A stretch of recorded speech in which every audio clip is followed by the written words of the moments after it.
करना इतना कठिन क्यों? अच्छा लगता है घाव लेके चलना।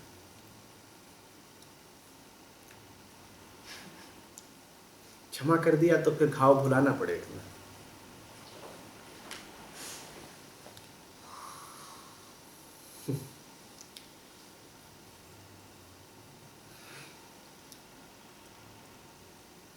आपके शरीर में जहाँ घाव होता है, देखा है वो जगह कितनी महत्वपूर्ण हो जाती है। क्षमा कर दिया तो घाव भुलाना पड़ेगा।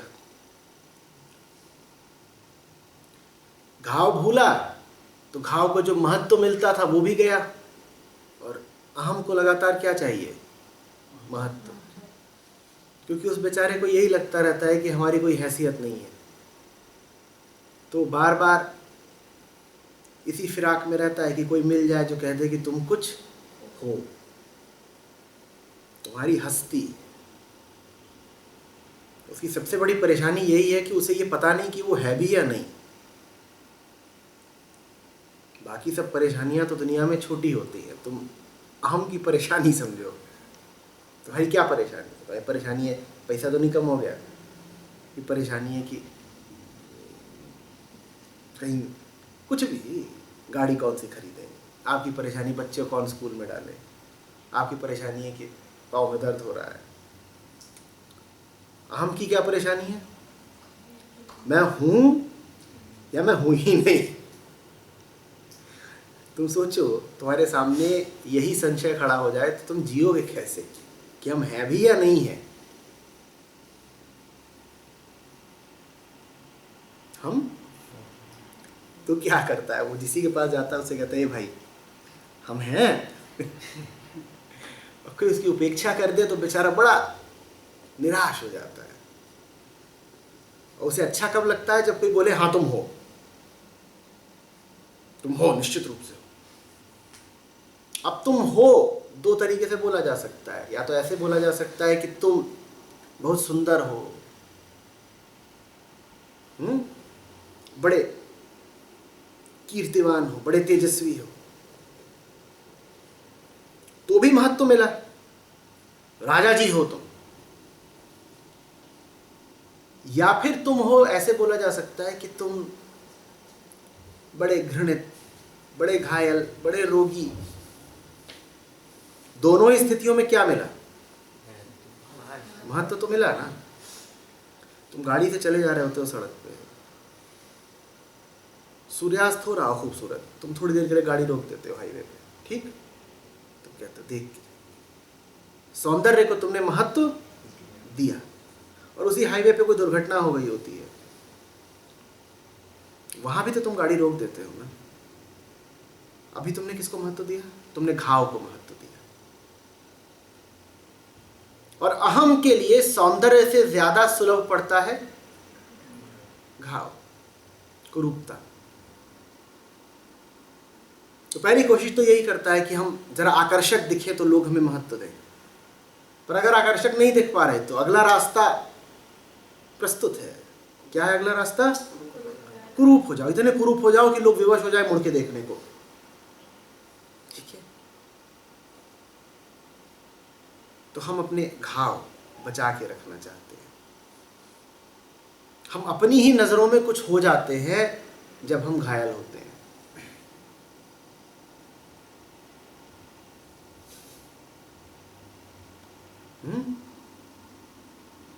माफ करना इसलिए मुश्किल।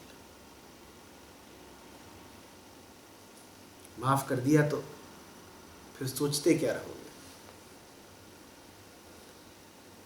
माफ कर दिया तो फिर तो घाव की स्मृति से ही छुटकारा मिल गया ना। भूल ही गए कि किसी ने चोट दी थी, भूल ही गए तो अब सोचते क्या रहोगे? और तुम्हें क्या चाहिए? कुछ चबाने के लिए हर समय। उसने मुझे चोट दी और उसने मेरा भला किया, अब यही सब चल रहा है दिमाग में। इसीलिए मन कहानियां बहुत याद रखता है। याद ही नहीं रखता, वो कहानियां गढ़ता है। न हो कहानी तो गढ़ लेगा।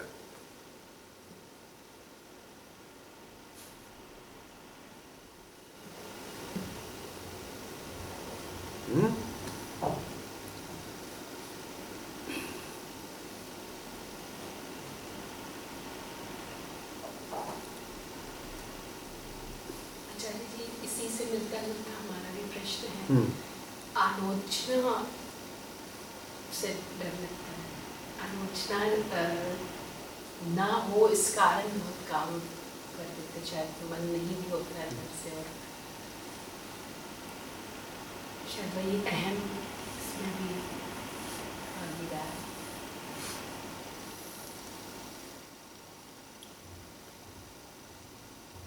थोड़ा सा इसको विस्तार में बोल दूंगा। आलोचना से मत डरिए। आप लोग जब अपने रिफ्लेक्शन लिखते हो तो उसमें लिखते हो ना अवलोकन। अवलोकन का ही पर्याय है आलोचन। अवलोकन माने क्या होता है? देखा। आलोचन माने भी यही होता है, मैंने देखा। लोचन माने क्या होता है? तो आलोचन माने देखना। आलोचना नहीं बुरी चीज है, आलोचना बुरी चीज। निंदा बुरी चीज है। निंदा और आलोचना में अंतर है। कबीर साहब भी तो कितनों को बुरा बताते हैं ना, वो क्या कर रहे हैं? आलोचना कर रहे हैं। और आलोचना सुंदर बात है। आलोचना का अर्थ है साफ देख लेना, ये आलोचना है। तो आलोचना से मत घबराइए, आलोचना से घबराइए मत, और निंदा की परवाह मत करिए। खेल खत्म। अगर कोई आपकी आलोचना करता हो तो आप तो उसकी आभारी रहिए कि तुमने हमें कुछ ऐसा दिखा दिया जो हम देख नहीं पाते, हमारी आंखें नहीं देख पा रही थी, तुम्हारे लोचनों ने देख लिया, तुमने आलोचना कर दी, धन्यवाद तुम्हारा। तो आलोचकों की तो शुक्रगुजार रहे, और निंदकों की परवाह ना करें। कबीरदास जी कहते हैं निंदक मेरे राखिए। हाँ, वो इसलिए कहते हैं कि निंदक आकर के आपको आपके दुर्गुण बता देगा। पर निंदक अगर वाकई ऐसा है कि वो आपको आपके दुर्गुण बता पा रहा है, उसमें इतनी स्पष्टता है, इतना विवेक है, तो फिर वो निंदक नहीं आलोचक हो गया। कबीरदास जी कहते हैं निंदक रे राखिए। कबीरदास जी ये भी कहते हैं एक निंदक के शीश पर 100 पाप का भार, कि 100 पाप एक तरफ और निंदा करना एक तरफ। निंदा इतना गहरा पाप है।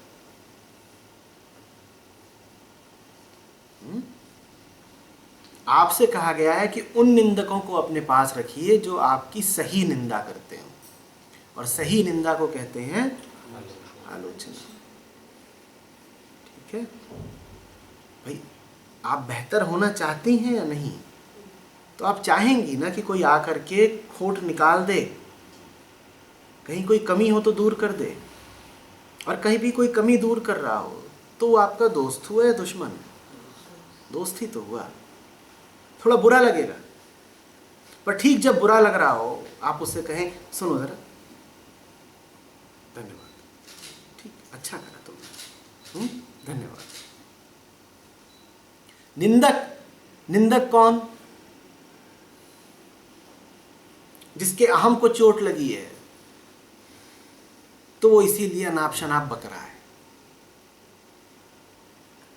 उसको क्या आप ये हक देंगी कि वो आपके मन पे सवार हो जाए, आप उसके बारे में विचार करने लगें, आप उसे महत्व देने लगें, गंभीरता देंगे क्या? आप उसे अधिक से अधिक अगर कुछ दे सकते हैं तो करुणा है। करुणा न दे पाए तो उपेक्षा दीजिए, उपेक्षा तो जरूर ही दीजिए। और मैं कह रहा हूं कि अगर हो सके तो निंदक को करुणा दीजिए, पर निंदक को कम से कम गंभीरता तो मत दीजिए। बात समझ में आ गई? क्या कहा हमने? आलोचक हमारा मित्र है, क्योंकि वो हमें कुछ ऐसा दिखा देता है जो हम अन्यथा नहीं देख पाते। और निंदक के प्रति हमें क्या रवैया रखना है? पहली बात तो ये कि निंदक के प्रति गंभीरता नहीं रखनी है। दूसरी बात ये कि निंदक के प्रति उपेक्षा रखनी है। और तीसरी बात ये कि अगर दिल बहुत बड़ा हो, कलेजा बहुत बड़ा हो, तो फिर निंदक के प्रति हम करुणा रखें। हम कहें कि बेचारा कितने दर्द में होगा कि दूसरों को दर्द देने की कोशिश कर रहा है। समझ रहे हो ना? दूसरों को दर्द कौन देना चाहता है? जो खुद तकलीफ में। तो कोई आपको सुई चुभो रहा है, कोई आपको किसी तरीके से कष्ट देना चाहता है, तो इसका मतलब वो खुद भी तो कहीं ना कहीं तड़प ही रहा है। जो आनंद में होता है वो तो आनंद बांटता है, वो किसी को तकलीफ क्यों देगा?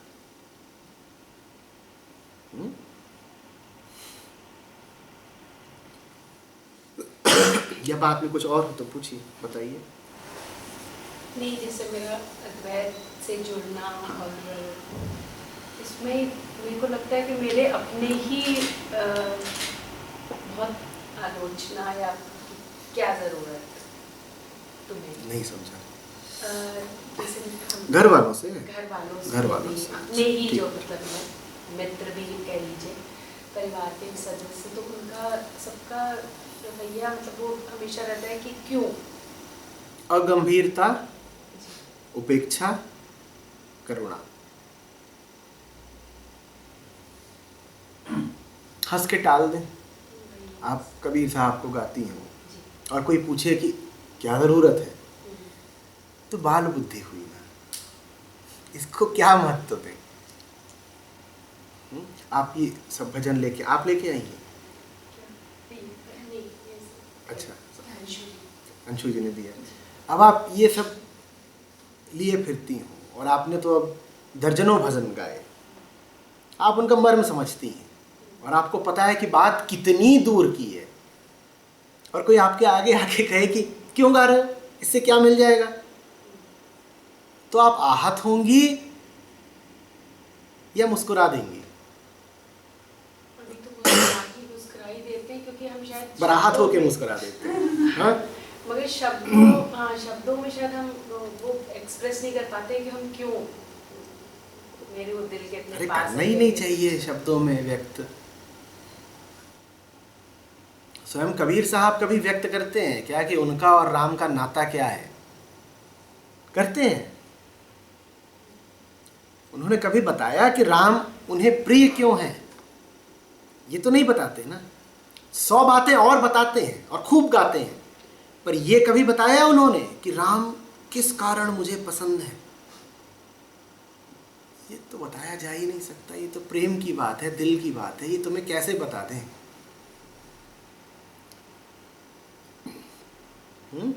आप गाती रहिए। एक बात पक्की है, आपके गाने में अगर जान होगी तो सब समझेंगे। बस धीरज रखिएगा। दिल में तो सबके राम ही बसते हैं ना। आप गाएंगी तो उन्हें भी कुछ याद आएगा, देर सवेर जब भी आएगा।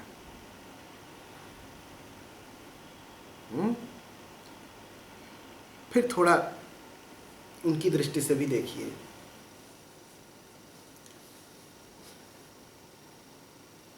अध्यात्म के इतिहास में हम एक संक्रमण काल से गुजर रहे हैं।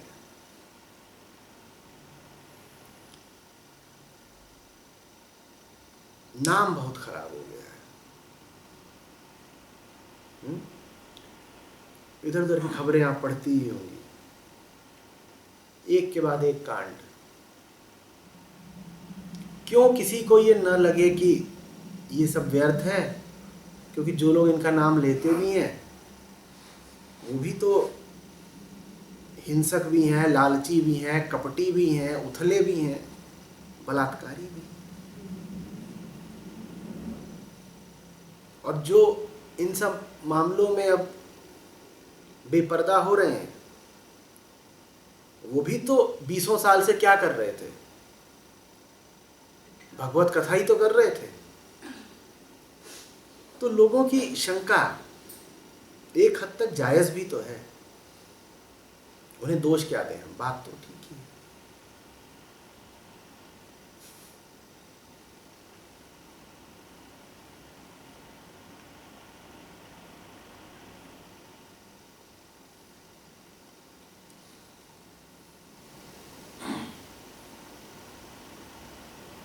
अभी तो हुआ था, जाने इस महीने जाने पिछले महीने के खुले सत्र में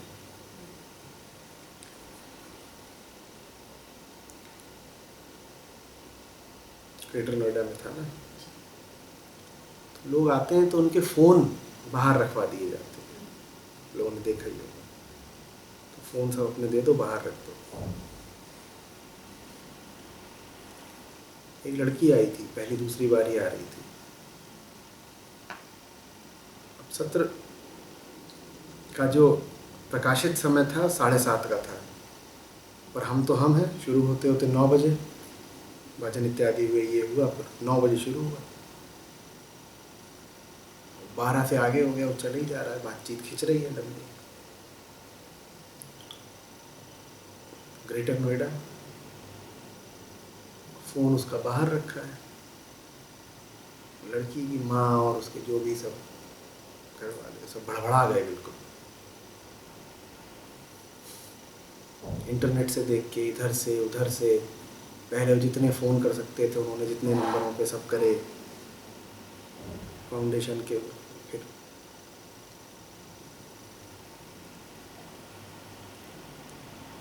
और ऐसा हर बार ही होता है, जब भी सत्र खिंचता है तो लोगों के फ़ोन आने शुरू ही हो जाते हैं।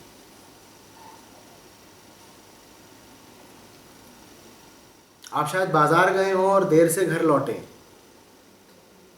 तो लोगों को इतनी चिंता नहीं होगी, पर आप किसी आश्रम गए हैं और देर हो गई तो मामला बहुत खतरनाक है, बहुत खतरनाक है। और मैं ऐसे चिंतित होने वाले लोगों से संवेदना रखता हूँ। उनकी चिंता एक सीमा तक तो जायज़ है ही।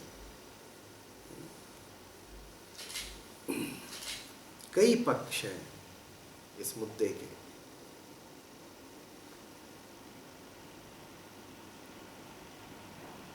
विज्ञान का दौर है, आदमी 50 तरीके से वस्तुओं पर ही अवलंबित जीवन जी रहा है। आपको किसी से बात भी करनी होती है तो आपकी बात भी प्राकृतिक नहीं होती, आपकी बात भी इसके माध्यम से होती है। हम पूरे तरीके से किस पर आश्रित हैं? विज्ञान पर आश्रित हैं। बच्चे का जन्म भी होता है तो प्राकृतिक नहीं होता, अस्पताल में होता है, दवाइयों के और उपकरणों के बीच में होता है। अब तो प्रेम भी होता है, तो प्रेम में भी व्यक्तियों के बीच में कहीं ना कहीं विज्ञान और मशीनें मौजूद होती हैं कि नहीं?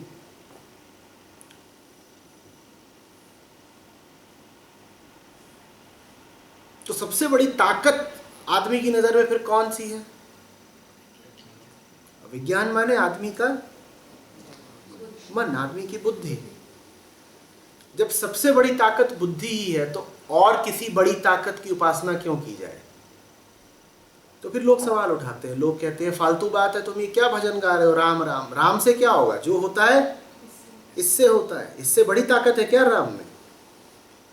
और आप उनकी नजर से देखिए तो ठीक ही तो कह रहे हैं। जो काम ये आपके लिए कर सकता है और राम तो नहीं कर सकते।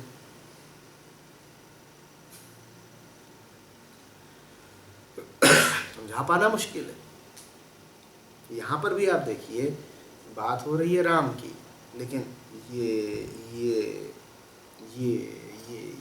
ये सब क्या है? विज्ञान, तकनीकी, इन सबसे आई चीजें। तो लोग कहते हैं तुम्हें समय ही लगाना है तो किसी दुनियादारी की चीज को सीखो, इसको सीखो, इसको सीखो, कुछ सीखो, ये सब जानो कि तुम क्या जानने निकल गई। उनके सब तर्कों से परिचित होना जरूरी है। ये जानना जरूरी है कि उन्हें क्यों अध्यात्म एक गैर जरूरी चीज लगती है। उनके मन में घुस के समझिए। जब आप ये समझ जाएंगी कि उनके सारे तर्क और विरोध कहाँ से आ रहे हैं, तो फिर आप ये भी समझ जाएंगे कि उनके तर्कों और विरोधों के आगे क्या है।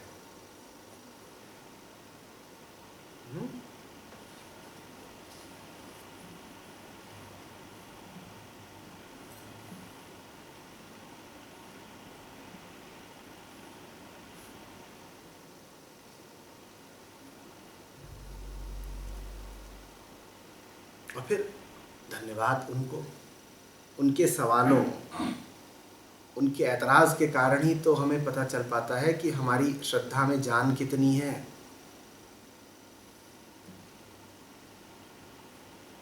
कल मैंने जिक्र किया था ना, क्या बोल रहे थे फरीद साहब कि बारिश हो रही है और पिया से मिलने जाना है। जाऊं तो कपड़ों में कीचड़ लगता है, ना जाऊं तो प्रेम टूटता है। तो ये द्वंद्व, ये संघर्ष, ये विकल्प, ये दो राहें तो फरीदों के सामने भी थे।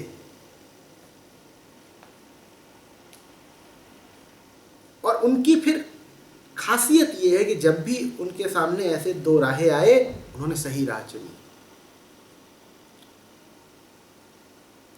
कपड़ों पर कीचड़ लगता है, मतलब समझ रहे हो ना इससे क्या है? ये प्रतीक है। इसका क्या अर्थ है कि पिया से मिलने जाना है, बारिश हो रही है और अगर मैं जाती हूं तो कपड़ों पर कीचड़ लगेगा। ये कीचड़ किसका प्रतीक है? सामाजिक लांछनों का प्रतीक है। जाऊंगी तो समाज लांछन, अभियोग लगाएगा। इसी को तो कहते हैं कीचड़, कहते हैं ना तुम्हारे मुंह पे कीचड़ मल देंगे। ये क्या है? यही है कि सामाजिक रूप से हम तुम्हारी बदनामी, अपमान कर देंगे। तो फरीदों के सामने भी ये स्थिति आती थी।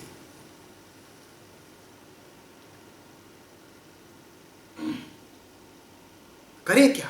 अभी क्या धर्म है? किंग कर्तव्य विमूढ़ता, क्या है अभी मेरा कर्तव्य? किम कर्तव्य? जाऊं कि ना जाऊं? अगर जाती हूं तो पक्की बात है कि दुनिया के ताने सहने पड़ेंगे। आपको पहली बार नहीं पड़ रहे हैं।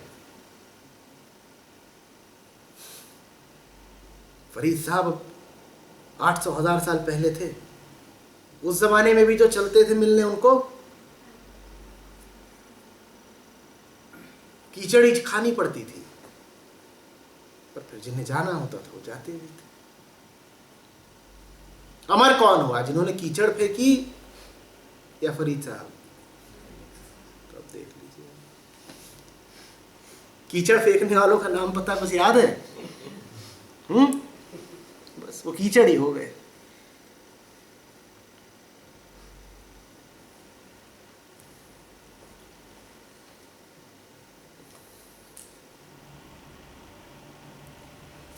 आप ही का प्रश्न ऊपर रखा हुआ था, नहीं पता।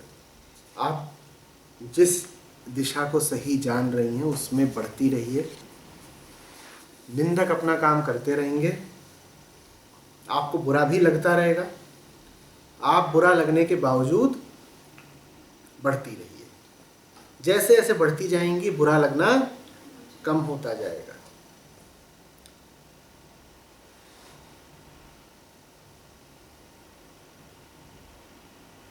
घावों का स्थान करुणा ले लेगी।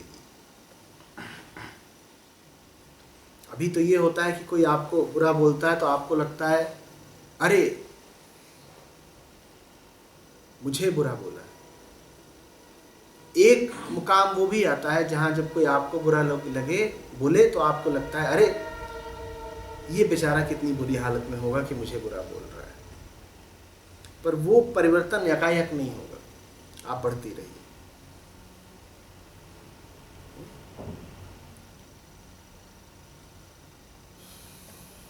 आचार्य, कभी कभी ऐसी स्थिति में अपना मन भी तो निंदा, मतलब वो करता है, सवाल करता है बहुत कि क्या सही जा रहे हैं, क्या गलत जा रहे हैं। तो अच्छी बात है, सवाल करें।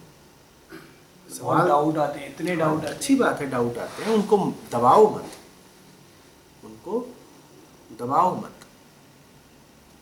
संदेह का समाधान ये है कि संदेह को उसकी परिणति तक ले जाओ,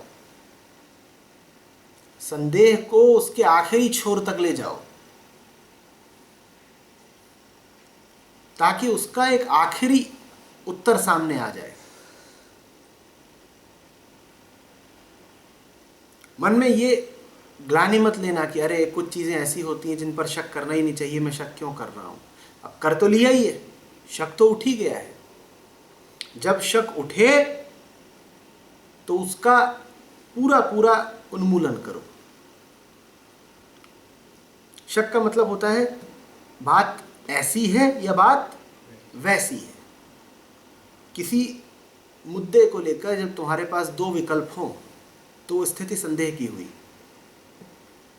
पूरा ही पता कर लो ना कि बात ऐसी है या बात वैसी है, और अब जब बिल्कुल स्पष्ट हो जाए कि बात ऐसी ही है तो उसके बाद फिर मन को ठहरा दो, मन को बार बार शक करने की अनुमति मत दो।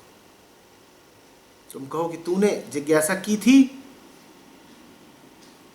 और हमने पूरे तरीके से खोजबीन की, जांच पड़ताल की, और हमें चल गया है पता कि बात क्या है।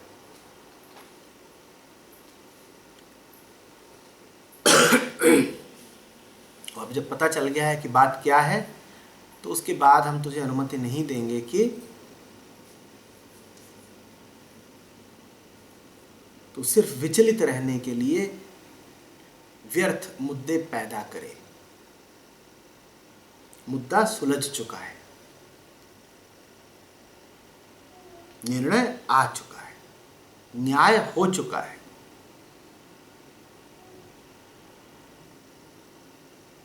हम दोनों गलतियां करते हैं।